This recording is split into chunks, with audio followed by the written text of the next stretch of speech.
It's been run as part of the MainstreamBio project, and there's a big focus on a series in understanding the different opportunities for developing rural regions through the circular bioeconomy, in particular, opening up opportunities and understanding the opportunities for primary producers across different sectors.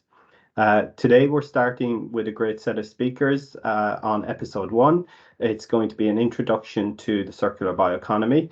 And just to let you know, we are going to be recording today's webinar. So I think Dabby is going to hit the record button, and people will be able to watch this back if they missed it. And if you want to watch it back again, it'll be available on YouTube after the webinar series.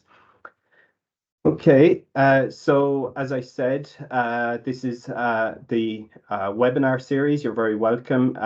It's going to be run as part of a broader dissemination campaign, which is being held by the MainstreamBio project, which is taking place across Europe throughout April and June. And so within MainstreamBio, we have 7 participating regions across Europe, which we're implementing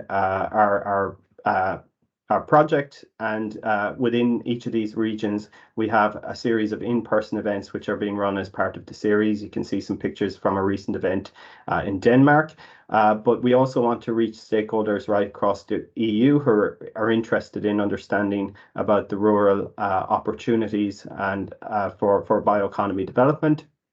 And so that's why we want to broaden this out to include the webinar series that we're running here today.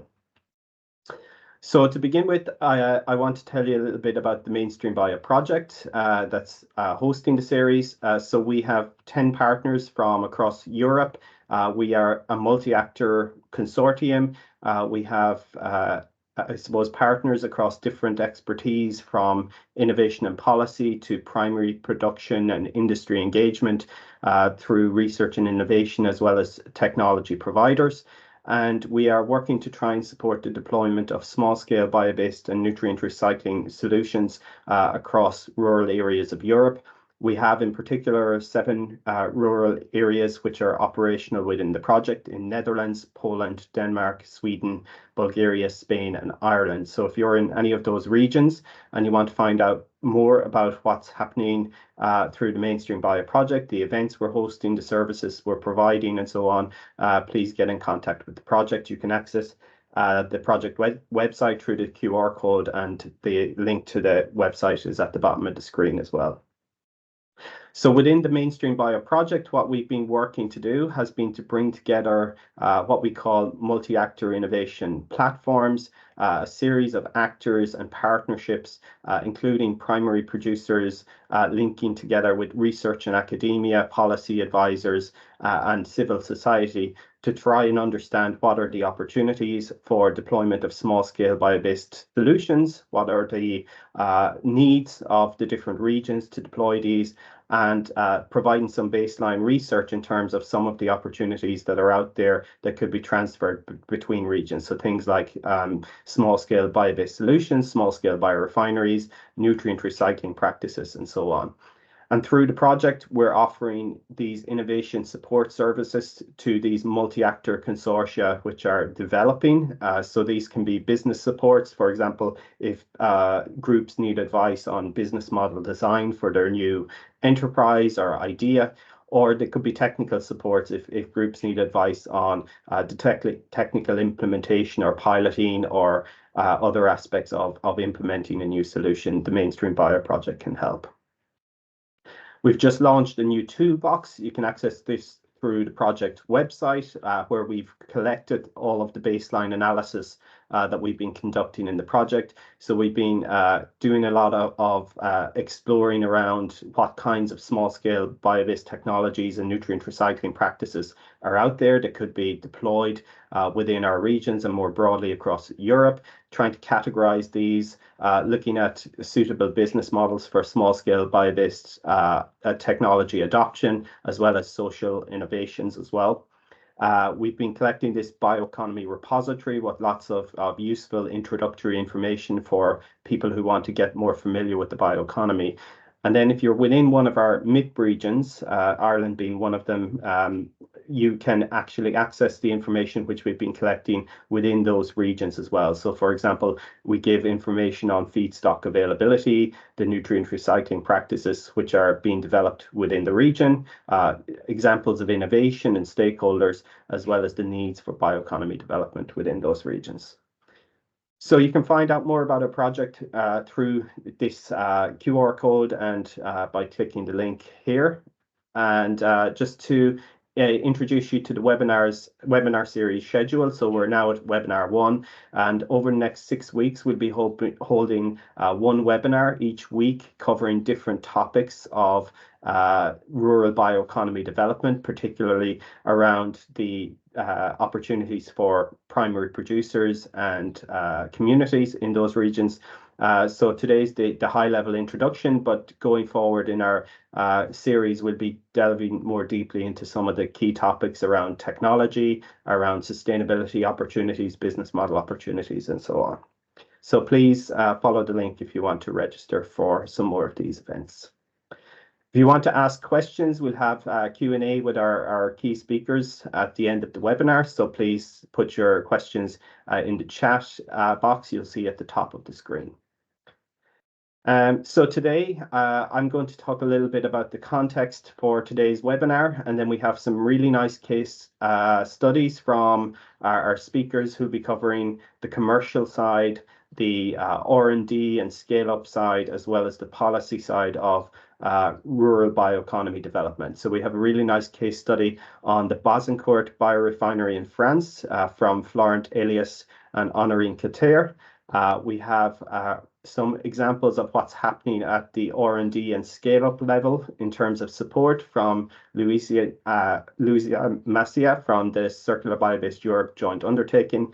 And we have Matthew Halpin from Ireland's Department of Agriculture, Food and Marine, who'll be talking about bioeconomy as a framework for meeting policy targets and sectoral challenges. And then we'll have our Q&A discussion at the end. So I'm conscious that a lot of people will be familiar with the bioeconomy, but this is the introductory session, and I'm hoping there are some people who aren't as familiar who are also joining, who are interested to learn more about it. So the bioeconomy is the production of renewable biological resources and the conversion of these and their residues into food, feed materials, biomaterials, and bioenergy. And there's a big focus within the bioeconomy on ensuring our food security and doing a lot of the activities that conventionally we do in terms of crop and biomass production, in terms of feeding people, building houses, but also helping to ensure a shift from a fossil-based to a bio-based economy, because we know that there's a lot of opportunities and there are a lot of fossil-based and unsustainable materials which mightn't be fossil-based, which we can produce from bio-based materials. So it's about helping that shift towards a more sustainable economy. A big focus of the bioeconomy is using well what we don't use yet and using better what we already use. So where we're using well what we don't use yet, we're considering the different residual streams that come from different processes and understand how we can convert those into sustainable products.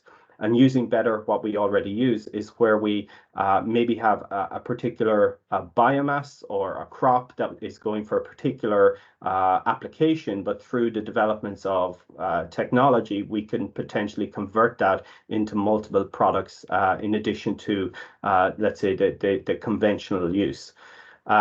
And an opportunity of the bioeconomy is becoming a more, allowing us to become a more sustainable, resilient and competitive economy. So for example, how can we make our primary production sectors more competitive through diversification opportunities into new market needs and so on.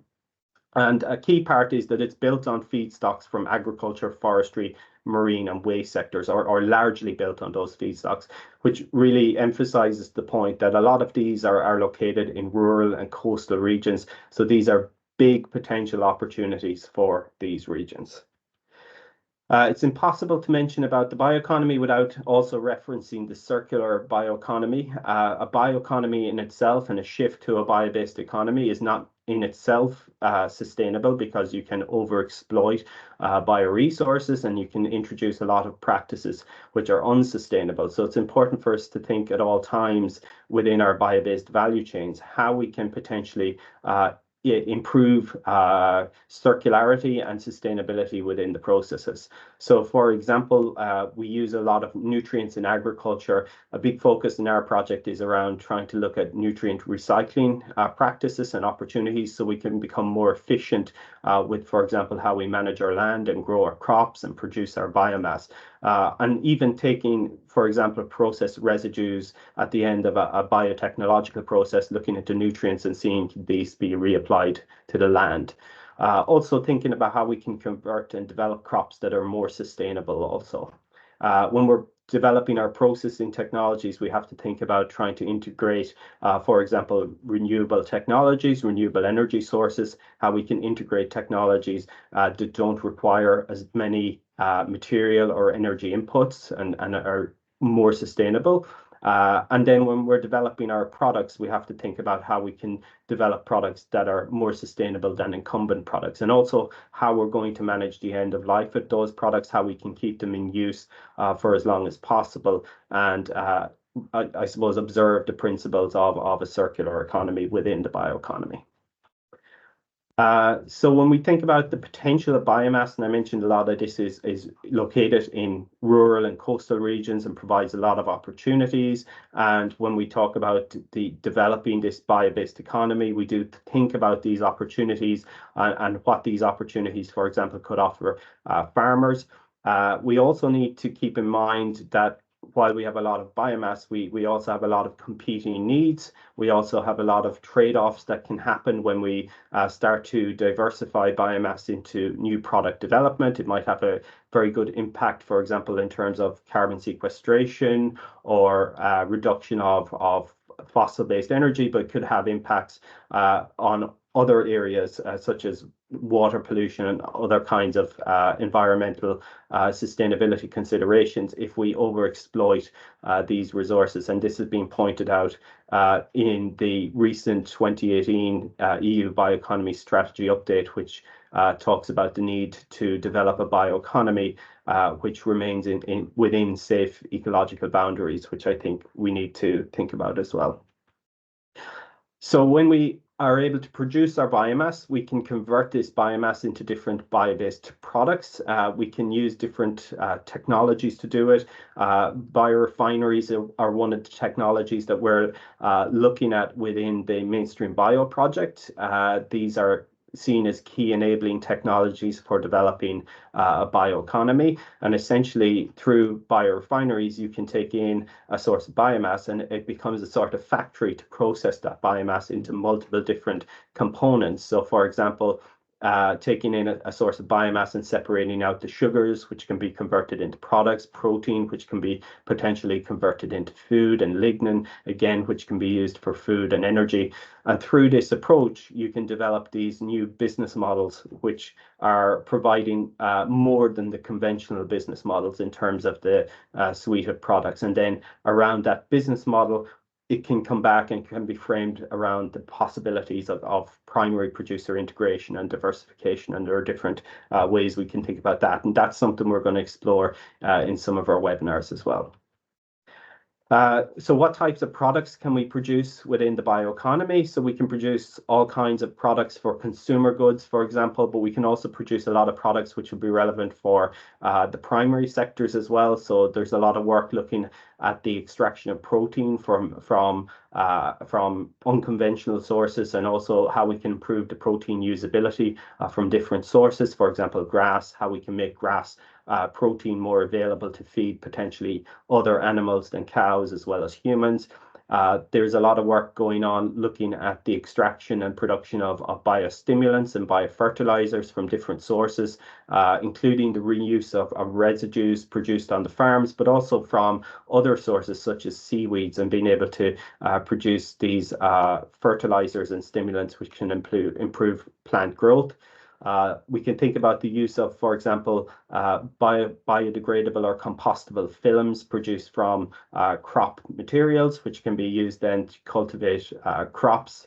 as well as at the end of a lot of processes, particularly bio-based processes, you're producing energy and fertilizer, for example, through anaerobic digestion, which can also come back to the farm as well. So there's lots of different opportunities for biomass to produce consumer goods and goods we need right across our society, but also a lot of these can come back into the primary production sector as well. So what is the role of primary producers in bio-based value chains? And this is where I'm going to conclude my part in it. So there's a number of different roles. I depict this across a bioplastics value chain, but it could be across any other sector, and it doesn't encompass every role that primary producers can play. But certainly they play a role in development of our primary resources, and we can't build a bioeconomy without having that primary resource. So they're producers of primary biomass as well as side streams and can provide input to the supply chain. But they could also work, and we see this happening across multiple projects, with research and development organizations to develop new bio-based crops. So, for example, crops that might have particular focus on the improvement of its characteristics towards the development of new bio-based products. There's also the potential as well, which is a key role, helping to ensure the sustainability of the biomass input. A lot of the opportunity that could come from the development of bio-based products is linked to the production of that biomass. So making sure that biomass is sustainable is going to be a key role, I think, of primary producers. We see this more and more, particularly through R&D, is the potential to participate higher up in the value chain in terms of some of the conversion of that biomass into intermediates or products. We see it with biomass logistics trade centers, for example, where you get cooperation between foresters or farmers who come together to harvest the biomass, but make the biomass ready for transport, for example, densifying the biomass or doing some quality work to make sure the biomass is standardized. But we also see now more and more that there's an increasing focus on potentially adopting a sort of small-scale bio-based technology. So users or innovators of novel small-scale technologies which are close to the source of biomass. We could think about small-scale anaerobic digestion as an example of that, and maybe even small-scale biorefineries, which are at probably a lower TRL at the moment. There's also the possibilities, and we'll see a really nice example today from France, of cooperation with other producers to scale an industry around bio-based processes. So how we can link primary producers together to actually build on the resources and have this collective approach to bringing something to a larger scale as well. And we should also mention that producers as well can be potentially end consumers and promoters of the products within circular bio-based value chains, and we've given some examples of this as well. So there really is a role, I think, for primary producers across the entire value chain, and through our series we're going to be focusing in on some of these and some of the opportunities, some of the benefits for primary producers and rural communities through the development of the bioeconomy. Okay, so that's it from me for now. So I'm going to introduce our first speakers who will be talking about the Bosancourt Biorefinery, a primary producer cooperative biorefinery, and a really inspiring case study, I think, for a lot of primary producers and rural communities across Europe. So to talk about this, we have Florent Elias. So Florent is director of URD ABI Agro Paris Tech at Pamical in France. He's adjunct professor at Monash University and courtesy associate professor at the University of Florida. And we also have Honorine Kater, and Honorine is operations manager of the European Centre for Biotechnology and Bioeconomy, or the ECBB. So I'm going to pass over, I think, first to Honorine, who's going to lead on the presentation of the Bosancourt Biorefinery. Hi, guys. Thanks. Hi. Good morning, everyone. My colleague and I give you a brief presentation of the Bazancourt-Pomacle biorefinery located near Reims in France, and which is well known in Europe. Let's contextualize. Biorefineries are considered as the cornerstone of the bioeconomy. It's not just a model to be achieved, but quite often only a concept. At Bazancourt-Pomacle, we are fortunate that this concept is a reality. Our biorefinery processes mainly wheat and sugar beet, some alfalfa, and more recently wood. The various biotechnological transformation enable us to obtain, for example, bioethanol, heating pellets, sugar, starch, cosmetic active ingredients, hydroalcoholic gel, carbon dioxide. The overall production process is part of a sustainable model. This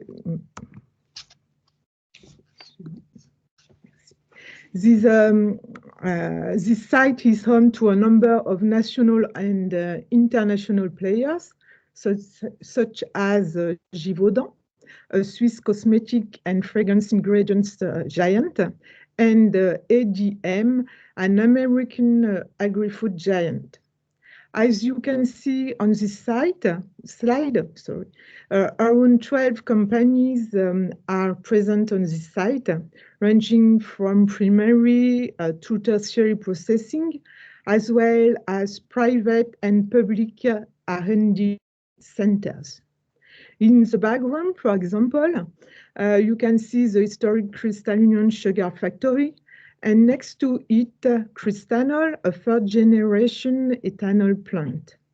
Biodemo, an industrial demonstrator, ADM, a glucose plant, Givaudan, a manufacturer of cosmetic ingredients, ARD, a private research center shared by sugar beet and cereal growers, and the CEBB, a public research center bringing together leading academic players. The objective today isn't to list all the companies, but rather to show you how it works. Indeed, the biorefinery players are not simply a juxtaposition of a company. They are all interdependent. On this site, every crop that enters is valorized in its entirety. Every fraction of the crop not used or generated during the process becomes a raw material for subsequent industry. Several examples. CO2 produced during fermentation process at Cristanol is captured by air liquid.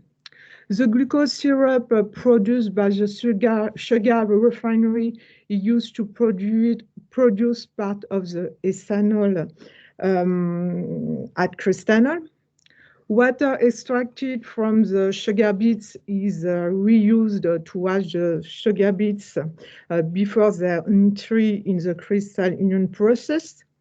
Wheat brine collected during the ethanol plant process is reused to make a feed or surfactant. The steam generated by the sugar factory process is reused in the production processes of other companies. The various synergies between innovation players, demonstrators, and industry enable us to cover the entire technology readiness level chain. Each player plays a complementary role to the other, fostering the transfer of innovation from the bench to pilot. This is an important asset for the industrial platform's attractiveness. Whatever the company's level of maturity, it can be supported in development by a local player. We mentioned the site's circular economy approach, but more recently, many stakeholders have embarked on a decarbonation process, notably through the production and consumption of an energy mix such as biomass or natural gas fuels and cogeneration. Now, let's give some historical facts. Of course, a site covering over 260 hectares and employing more than 2,000 people wasn't built overnight, but it is a fruit of a long trajectory driven by visionary leaders. The site history began in 1953 when a group of farmers bought a bankrupt distillery and transformed it into a sugar refinery. The historical timeline below attempts to retrace the main development milestone over the past 70 years. The challenge, as you can see, the challenge wasn't won in advance. Two main factors of success can be identified.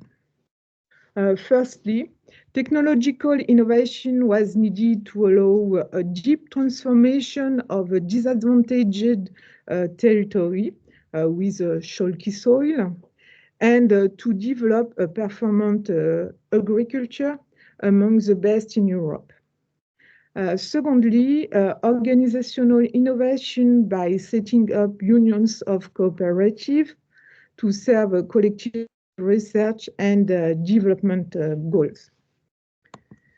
This dynamic has become a driving force for an entire region and has spread to a number of different levels. It is at the origin of the world-class bioeconomy for change competitiveness cluster, bringing together the public and private sectors to develop and promote the bioeconomy. It has also enabled local authorities to co-construct territorial development strategies.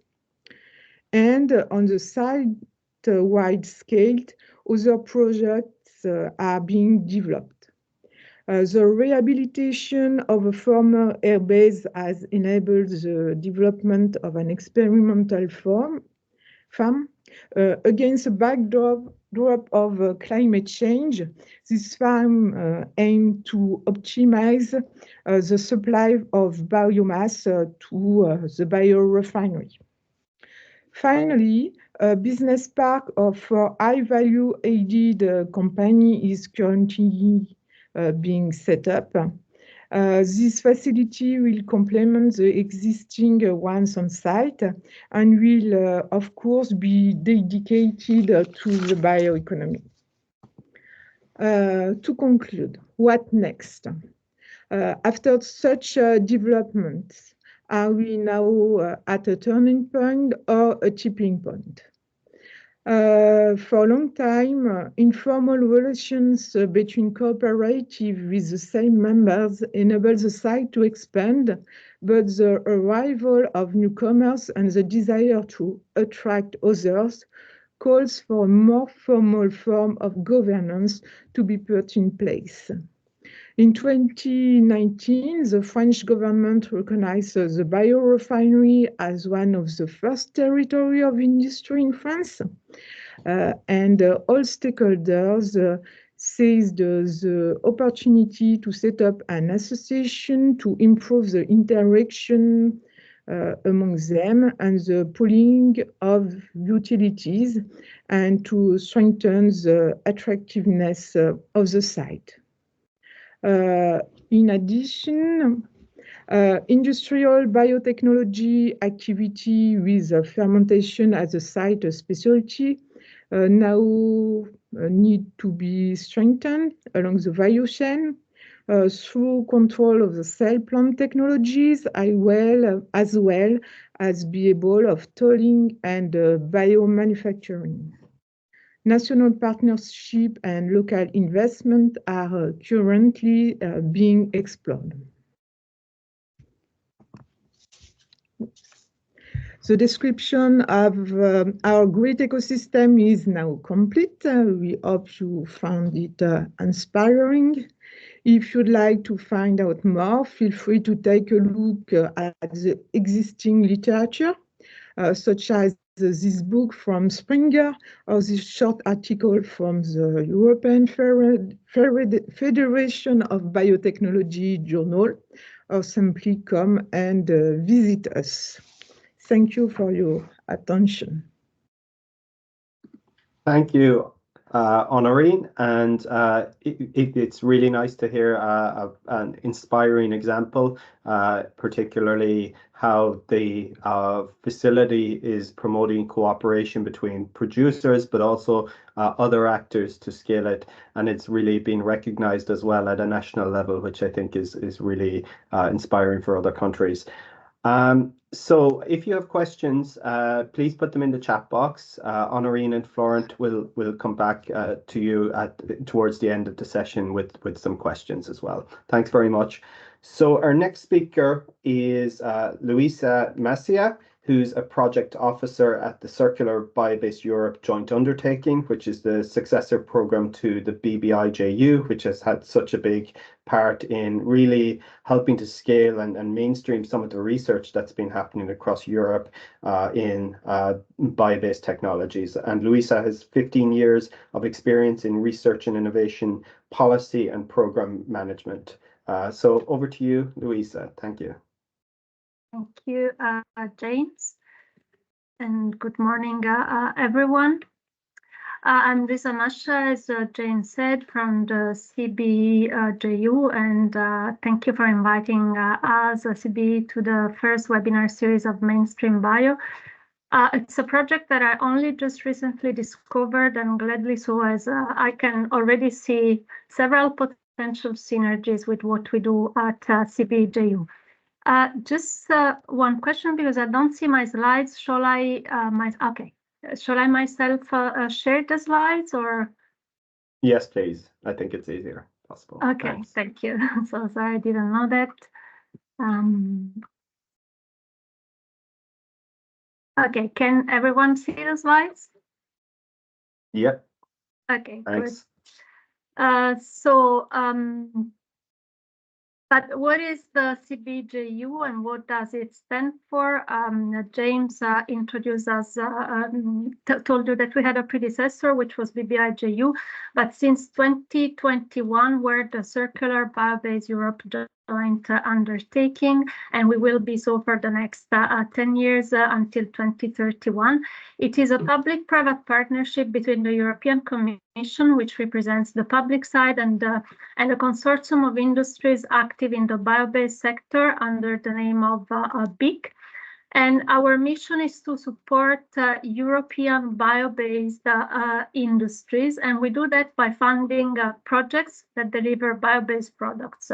James has already said a word about it, but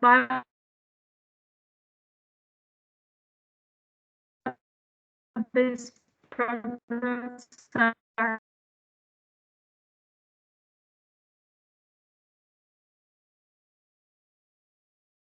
rather than fossil fuels.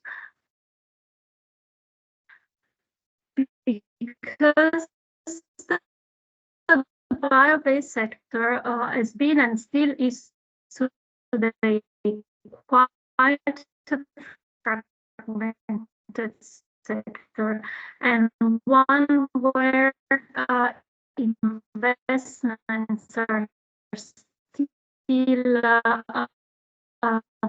very risky.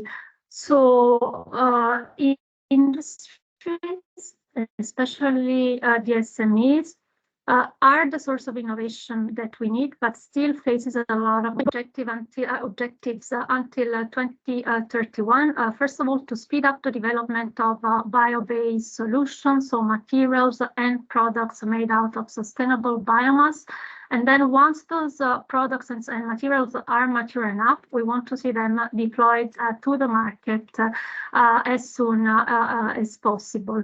But also, we have a third important objective. So no matter if these are bio-based products or what the products are, creams, biofertilizer, bioplastic, beer bottles, you name it, they should still prove to have a high level of environmental performance. And this is not just in terms of biodegradability or compostability, but really in terms of climate neutrality, zero pollution, how those products and materials are addressing their how they're impacting on the soil, on the water, on the air, among others.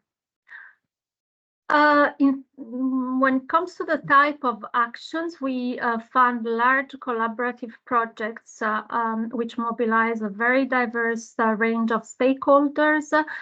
We're embedded in Horizon Europe, so it's the same type of actions that you find in Horizon Europe, research and innovation actions, and innovation actions when the technology or the business model can be validated at demonstration level. But just want to mention among those, we also found biorefineries, in fact, so a large-scale facility which are first of their kind in Europe, and which we heard from our colleagues before are able to process the biomass, the residues, the biological residues, and transform them into products.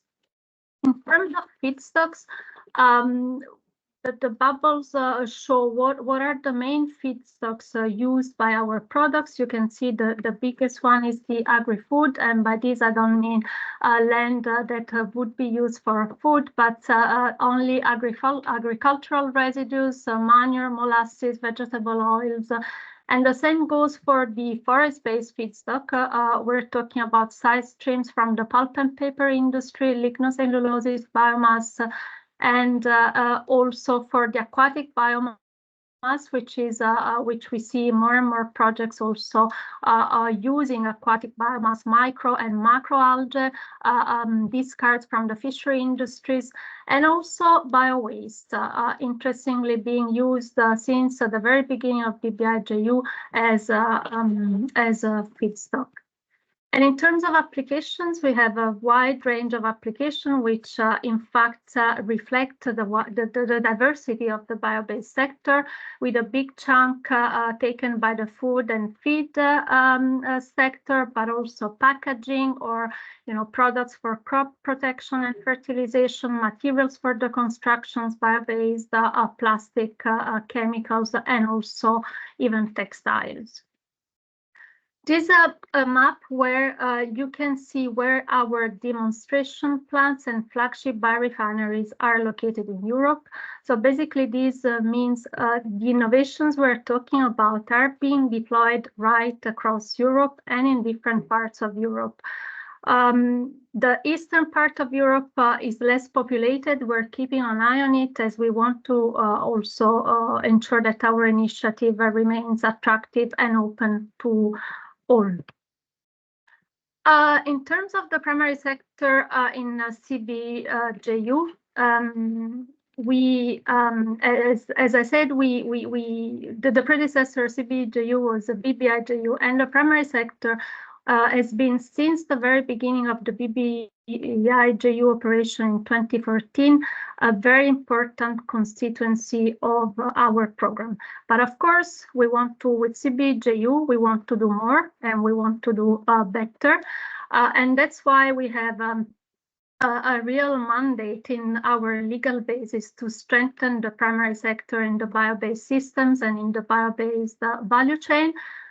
This has also been captured by our strategic research and innovation agenda, which mostly calls for increasing the participation of the primary producer and the primary sector in our program, but also ensuring a better role so that they play a greater role across the whole value chain and are rewarded appropriately with a proper share of profit.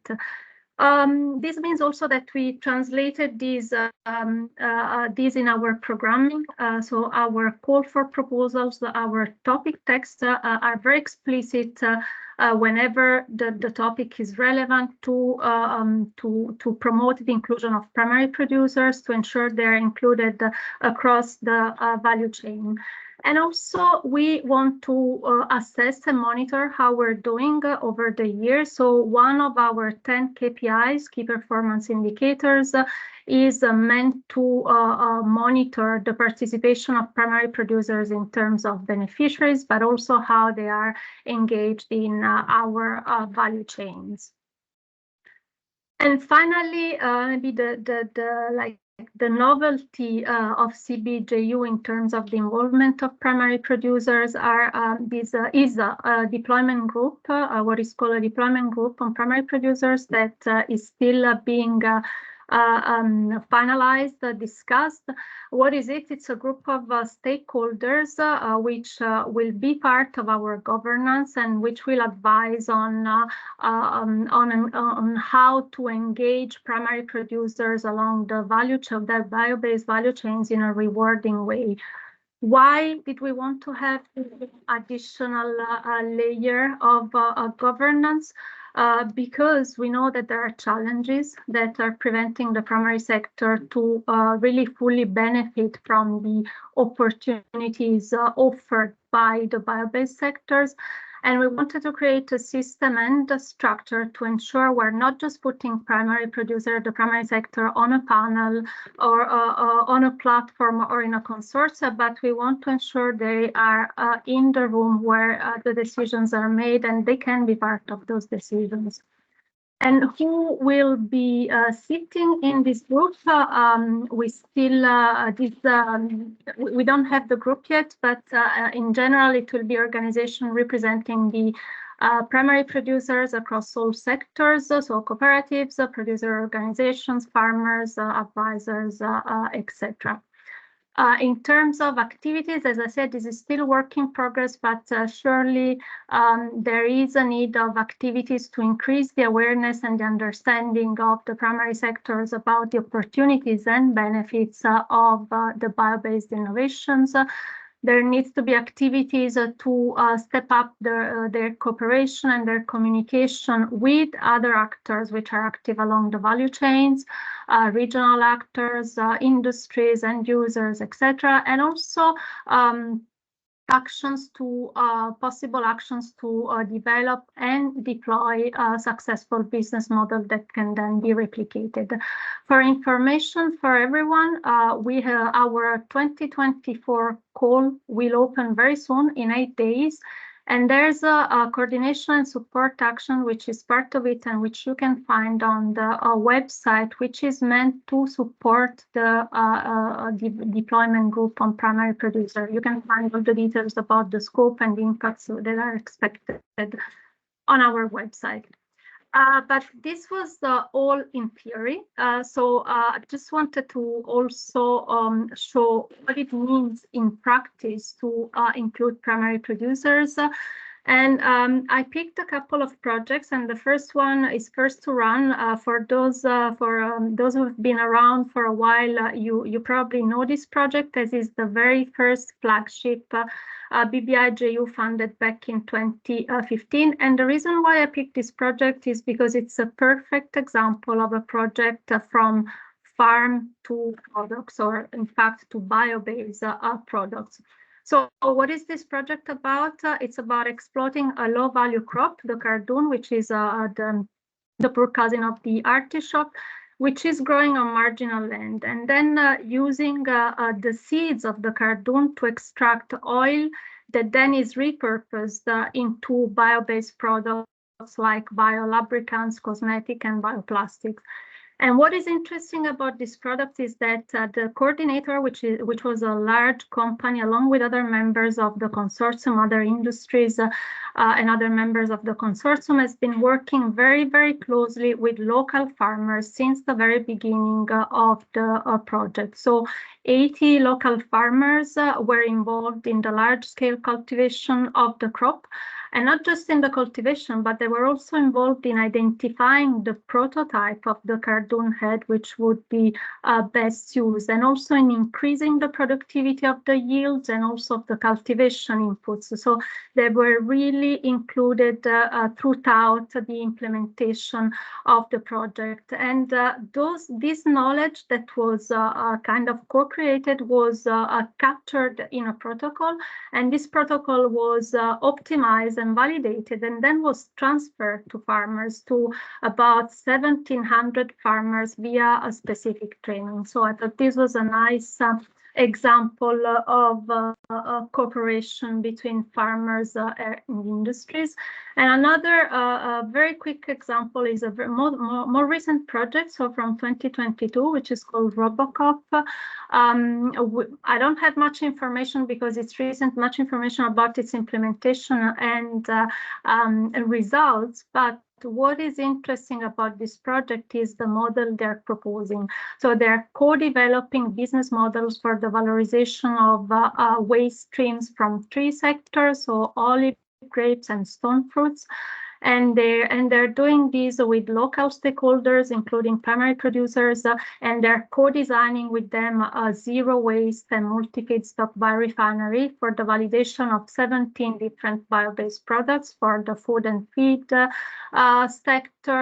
bioplastic, biofertilizers.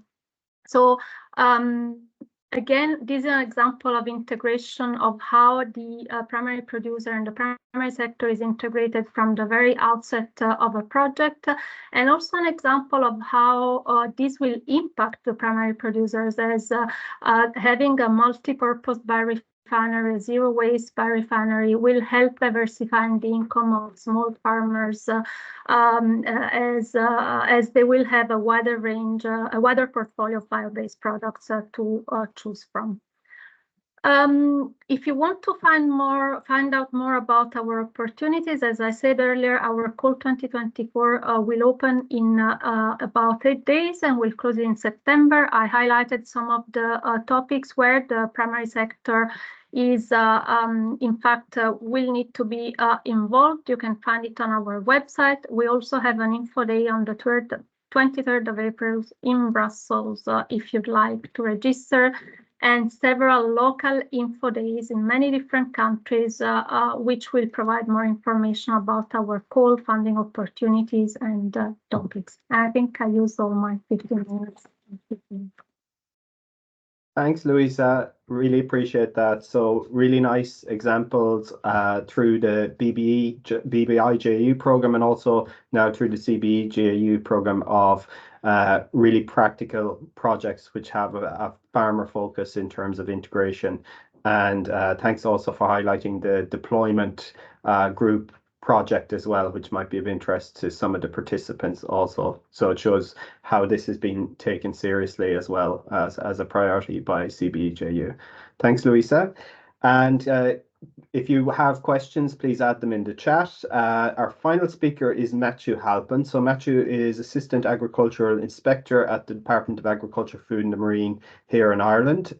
He's based in the Research Bioeconomy and Codex division, and he's working specifically on the implementation of the government's recent bioeconomy action plan. So Matthew is going to talk about bioeconomy as a framework for meeting policy targets and sectoral challenges. So over to you, Matthew. Thank you. Thanks, James. Can you hear me okay? Perfect. Thank you. That's great. And can you see the slides up there on the screen? Yeah. That's perfect. That's perfect. That's great. So thanks, James, and also thanks to Dabi as well for organising the webinar and for the invite to present today. So as James mentioned, Matthew Halpin is my name. I work with the Department of Agriculture, Food and the Marine, which is the Ministry for Agriculture in Ireland. And I'm working primarily on the bioeconomy. So I'm just going to talk for the next 10 minutes or so about bioeconomy policy in Ireland and some of the current activities that are going on around bioeconomy policy in Ireland. I suppose I want to start off by saying that, you know, the bioeconomy policy in Ireland has very much been developed in alignment with bioeconomy policy across Europe. So we've very much taken our steer and our direction for policy in Ireland from the EU policy across the EU. So I suppose just to look at a few different policy documents and strategies in Ireland where the bioeconomy features heavily. I suppose starting with Food Vision 2030, this is a 10-year strategy for our agri-food sector in Ireland. And the circular bioeconomy features very strongly in this. It's part of a specific goal of this Food Vision strategy, and that's to embed the agri-food sector in the circular regenerative bioeconomy. And I suppose what it actually goes into in a bit further detail in particular is to develop, bio-based value chains, particularly around grass, marine and timber products as well. And I suppose they're resources that Ireland is able to produce in abundance and high quality, particularly grass. I think this underpins, I suppose, the importance of the bioeconomy, again, for, as we've been touching on, primary producers and regional rural areas in particular. So from the outset for Ireland's agri-food sector, the bioeconomy is very much at the heart of that. Just moving on then, I suppose in 2018, Ireland published a national policy statement on the bioeconomy. So this really just set out Ireland's and the Irish government's vision for the bioeconomy here in Ireland and how we could align with I suppose, European bioeconomy developments. So look, we want to be a global leader in the bioeconomy. That's I suppose important to point out from the start. As I mentioned previously, we have an abundance of natural resources here in Ireland. Our agri-food sector is a key part of the Irish economy. Due to the high quality natural resources that we have, and we want to use this to our advantage. And we feel, I suppose, that there's massive potential within the bioeconomy to do that. Promote circularity through solutions and innovations. So I'll touch on it in a minute, but research and innovation has been a key part of the development of the bioeconomy in Ireland to date, and it will continue to be. And again, just going back to, I suppose, utilising those natural resources as efficiently as possible to, number one, create high value value chains for our primary producers and rural regions, but as well as that to reduce waste. And I know James was touching on that at the start, and we've seen some nice examples of that as well through the presentations. I suppose the most recent bioeconomy policy development in Ireland has been the publication of a bioeconomy action plan for the years 2023 to 2025. So it's as you can see from the dates, it's quite a short action plan, but the reason behind that is to give a short, sharp boost or acceleration to the development of our bioeconomy. So the action plan itself contains 33 actions. Spread across 7 key strategic pillars, we'll say. So I suppose notably for today's presentation, there are 2 pillars I think that are very much aligned, or which will very much support what the MainstreamBio project is doing and what we see has been done across other countries in Europe. So there's a pillar specifically on agriculture, food, forestry, and the marine. That's pillar 4. So that's very much going to look at how we can mobilize and support our primary producers to engage with the bioeconomy. And as well as that, we have pillar 5, which looks at rural communities, regions, and cities. So that really, I suppose, acknowledges how bioeconomy development must be, I suppose, a whole, I suppose, development across the country, looking at, I suppose, rural areas, coastal areas, regions, and then even cities as well. So that's just an acknowledgement of I suppose the rural spread across the country in the development of the bioeconomy. I suppose significantly it gives responsibility across government. So I suppose not just to the Department of Agriculture here, but there is responsibility across government. I think that acknowledges really that bioeconomy is such a cross-cutting concept. It very much dips into several sectors in society, and I think it's important that we have several government departments here in Ireland taking responsibility for this bioeconomy development as we move forward. And as well as that, it also, I suppose, underpins our goal to develop the bioeconomy in tandem with other European member states. So there is a specific action within the plan to develop in parallel with our European counterparts.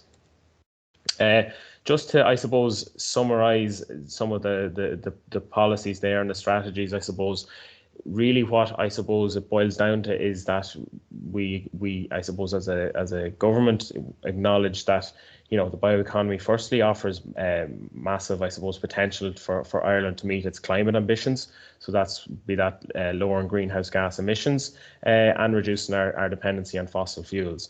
It also gives potential to increase food security. That's through the development and innovations around alternative food products, alternative proteins, for example, and as well as that, to look at and improve our energy security as well. So that's looking at how we can develop in line with, I suppose, bioenergy, for example, anaerobic digestion. As James mentioned as well, it'd be hard to ignore the circular economy when we're talking about the bioeconomy. So I suppose we see that both going hand in hand in terms of promoting a circular economy and at the same time reducing waste. I suppose significantly then for our rural regions and primary producers in particular, there's high value diversification potential to be derived from the bioeconomy. So that's something that we're hoping to exploit in the years ahead. And then I suppose leading on from that is the development of novel and sustainable business and employment opportunities. And again, that's in so far as being across rural, urban, regional and coastal areas. So there's a big spread of opportunities there for primary producers right through to businesses and ultimately then to consumers and society. So just to, I think, summarize, the bioeconomy offers significant potential to meet policy targets and sectoral challenges, which I think is really what the strategies and policies that I've outlined would suggest. Just a little to touch on, I suppose, the future development of bioeconomy policy. Obviously, the European Commission is undertaking an updating of the European bioeconomy strategy. So Ireland is very much going to hopefully feed into that and stay very closely aligned to that. And then ultimately, when that's settled, hopefully we'll work towards our own bioeconomy strategy for Ireland in the years ahead as well. Excuse me. So that's just, I suppose, where our direction of travel in terms of bioeconomy policy. I'm just going to touch on a couple of areas of activity now at the minute for the next 4 or 5 minutes.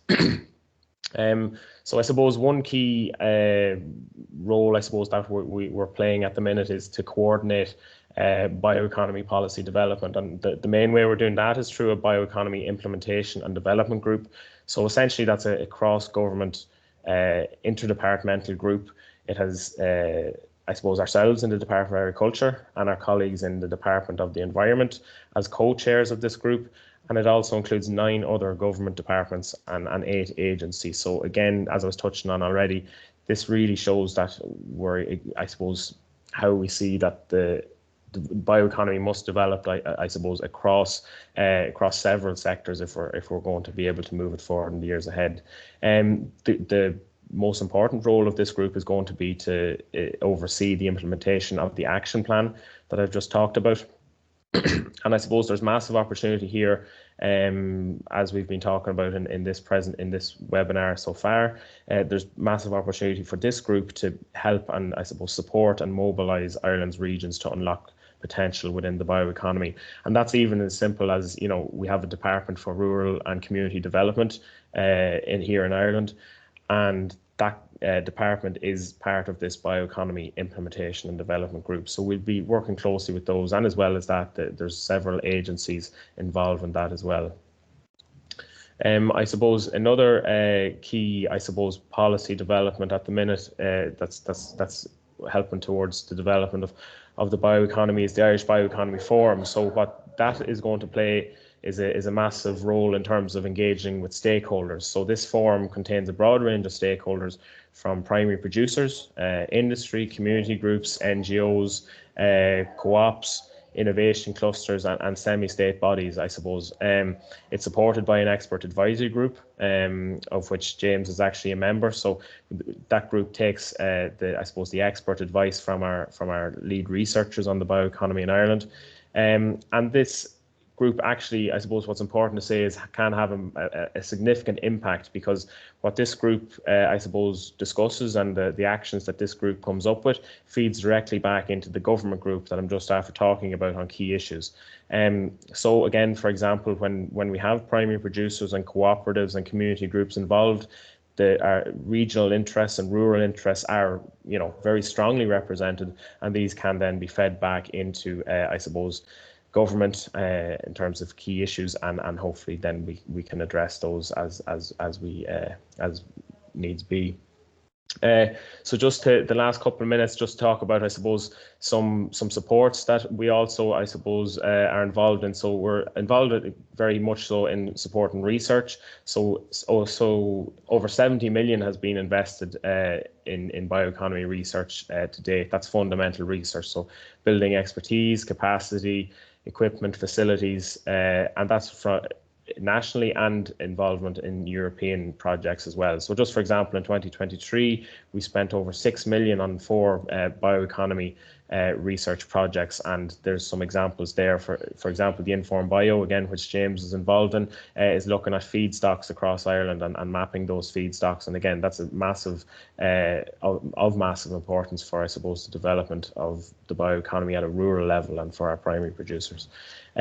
Just to, I suppose, the last slide here is funding for piloting and demonstration. So this is a new initiative that we've I suppose started to look at, and that's moving away from the fundamental research and trying to demonstrate bioeconomy in action. So trying to set up pilot plants here in Ireland to demonstrate the bioeconomy. So in 2023, we offered 20 million through the Just Transition Fund, and that was actually targeted at a specific region in the Midlands of Ireland, which would have traditionally had a lot of, I suppose, business through the peat and through bogs, but as to diversify away from that, we've tried to look at some bioeconomy opportunities in that, and that's a 20 million investment there in a specific region in Ireland. The Shared Island Initiative looks at developing bioeconomy across Ireland, and that's a 9 million fund we offered as well. So that's close to 30 million we've offered for bioeconomy in 2023. As well as that, we are obviously supporting Irish involvement in the CBEJU, and we've just heard a lot about that as well, so there's no need to go back over that. I suppose just to finish off in terms of where we see, I suppose, some challenges and where we see, I suppose, areas that need to be addressed moving forward. So I think first and foremost, there's a massive role to be addressed in terms of raising awareness and understanding of the bioeconomy among primary producers, businesses, and obviously then consumers and society as well. The next thing, I suppose, is to promote the bioeconomy as a key enabler of climate ambitions. So in Ireland, we have massive climate ambitions similar to all European countries across the EU. So that's something, I suppose, that we see the bioeconomy playing a key role in, but we need to promote that as well. We'll be looking at enhancing policy coordination on the bioeconomy, including bioeconomy in several strategies across government. Will hopefully increase support for piloting and demonstration. Will hopefully support bioeconomy progress among multiple actors, and they're the stakeholders that I mentioned in the bioeconomy forum. And then just finally to enhance our local, national, international cooperation on the bioeconomy, and I've touched on that already in terms of engaging with across Ireland with stakeholders, but as well as that with our European counterparts. So if anyone has any more questions, I'd be happy to take them afterwards, or indeed there's email addresses for myself and my colleague Patrick Barrett, who works in the bioeconomy in the department here as well. So, and we have a website there if you'd like to find out more information. So that's all for me, and thanks very much. Thanks, Matthew, and thanks for giving an overview of how policy is playing a role, particularly in promoting bioeconomy among producers and rural regions. So I'm going to just share screen for a second. So we do have, for people who are joining, if you could please fill in a survey or questionnaire for us to give your feedback on the webinar. It would be very valuable. You can scan the QR code to get access to the survey. And in the meantime, I'd just like to ask the speakers to open your screens, and we can try and ask a couple of questions which are coming in from some of the participants. So, and Debbie has also put the survey in the chat window as well. Louisa, I'm not sure if you're still with us. Yes. Yeah, you are. Yes. Okay. So we have a specific question which is coming for you, which is, which sectors do you see as the major sectors in future regarding developing new products? Biofuels seemed small in one of the slides. Do you anticipate this sector is going to grow? And in other words, in which sectors is the demand for biomass high? So which of the sectors do you think are likely to grow in future in terms of bio-based products and applications? So just to answer on the biofuel and the reason why the bubble was so small, well spotted, and this is because it's not anymore in scope of CBJU. So the bubble represented what we did under BBIJU, but now it is not part anymore of our strategic objective. Biofuels, they're covered by other programs, so we're focusing on other applications. Then what are the sector? But I have to say it's a question that keeps coming back to us, and I think also considering the recent geopolitical situation, it's a question that came back on the table. So I don't know how it will look like in the future, but the reason why it is not it is so small now, it's because of it's currently out of scope. For the sector, I think, as I said, we have applications really reflecting the diversity of the bio-based sector, and this will continue. This will continue to be the same. So I cannot anticipate one particular sector, one sector in particular. But for example, we see textile has been growing a lot recently. It was not the case before. Bio-waste had the bio-waste in terms of feedstock had an initial went up on the curve initially. Now it's being now it's more under control. So I cannot anticipate one sector, but I think it will continue to reflect the diversity of the industries which are participating in our program. Okay, thanks, Louisa. A question has come in, and I think, Matthew, I might direct this to you. It's asking, what is the biggest challenge to getting wide-scale engagement in the bioeconomy? I suppose, look, speaking from an Irish perspective, I think, and I think, James, you'd probably maybe agree with this, is I suppose in Ireland we're very much, I think, lacking physical sites or physical facilities for the bioeconomy, whether that's green biorefineries or even anaerobic digesters, for example. So we're very much lacking those, and I think there's a little bit of a disconnect with the bioeconomy insofar as if you can't, where particularly primary producers and businesses can't see the bioeconomy in action, or can't see physically the bioeconomy sites operating and see how they work. I think that's certainly creating a little bit of a gap or a disconnect with the bioeconomy, and ultimately I think people maybe struggle to understand then what the bioeconomy actually is. So as I mentioned there in my presentation, we're very much looking at funding towards some demonstration sites whereby we can get people out, boots on the ground, to see the bioeconomy in action. I suppose another thing that we're strongly looking at is around the area of education, and trying to again, it's actually a key pillar, as I mentioned, as part of our bioeconomy action plan, is around education and skills, and I think that's really coming down to getting more people involved in bioeconomy from an earlier age. So even insofar as the redevelopment or inclusion of bioeconomy in primary and secondary school curriculums, so that I suppose students have an awareness of the bioeconomy, and then as we move forward, how we can incorporate the bioeconomy into higher education and further education and training through specific courses, or including it in existing courses. Because as we know, if the bioeconomy is going to, for example, if we do get sites in Ireland, we need people to work on those sites, and we need people to know, have the expertise to operate those facilities, and that's going to take a very diverse range of skills, from engineering, biologists, advisors, more researchers as well. So that's it's going to be a very broad area and a broad skill set required, and I think that's going to be a key thing as well. So I think so. Just to summarize, really, we need more examples of the bioeconomy in Ireland, and we also need to drive more awareness through primary, secondary schools, and then through higher education and further education and training and upskilling as well. Thanks, Matthew. And one really good example we've seen of the bioeconomy in action has been presented by Honorine today, in terms of the example in France. I'm wondering from your side, and I know it's a very historic plant and historic complex, would there be any advice you would give to other countries trying to, replicate what you've done in France? Farmers, cooperatives starting out who may want to diversify into the bioeconomy. Is there any advice you could give them in terms of starting this process?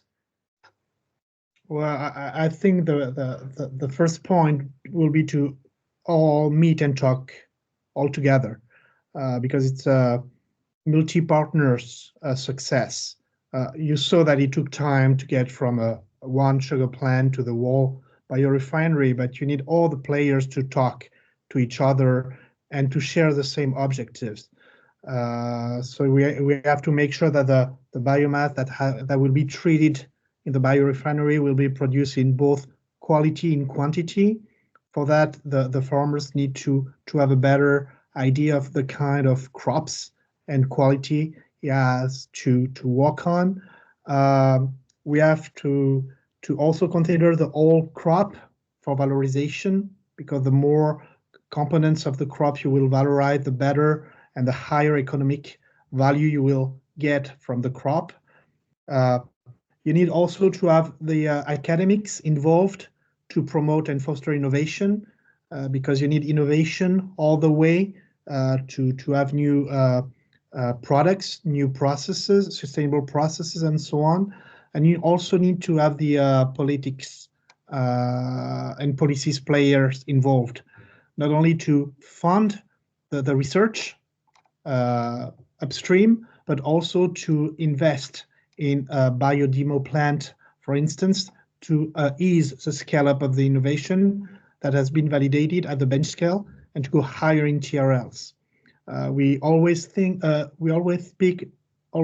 about the valley of death, and this is something that is very difficult to overcome, and we need a lot of investment, both in science, people, and also money for such demonstration plants. And we also need the involvement of all regulatory bodies, because every time you speak about new bio-based products, you have to face regulations. And it's also sometimes a very difficult aspect to address, and that could also, prevent the commercialization of very interesting innovation. So yeah, the best advice will be to have all these players around the table and agreeing on a very simple, strong idea and objective, and we have to share all these concept of bioeconomy from the field to the industry, with politics, academics, industries, and so on. Thanks, Florence. So some really helpful advice for other regions across Europe. We had a question that came in from Patty around the potential for other regions to participate in the MainstreamBio project. I suppose we focus mainly on our 7 regions, but we are creating a lot of resources which will be available to non-participating regions, and we would encourage other regions to engage with the project. And actually, in our series next week, one of my colleagues, Bert, will be going through the MainstreamBio toolbox to introduce the possibilities and accessibility to other participants as well. So it's something that you may be interested in joining and finding out more. So that's our conclusion. I want to thank all of our speakers for participating in the launch event today for MainstreamBio. We really appreciate your time. We've got a nice indication of the kind of inspiring commercial case studies with some of the greater focus in R&D around primary producers and rural communities coming through on the research and demonstration activities, as well as the policy activity to support this as well. I hope you can join us next week. Thanks for joining us today, and special thanks to all of our speakers for joining us. Thank you, and thank you. goodbye. Have a good day. Bye. Bye-bye. Thank you. Bye. Thank you. Thank you, everyone.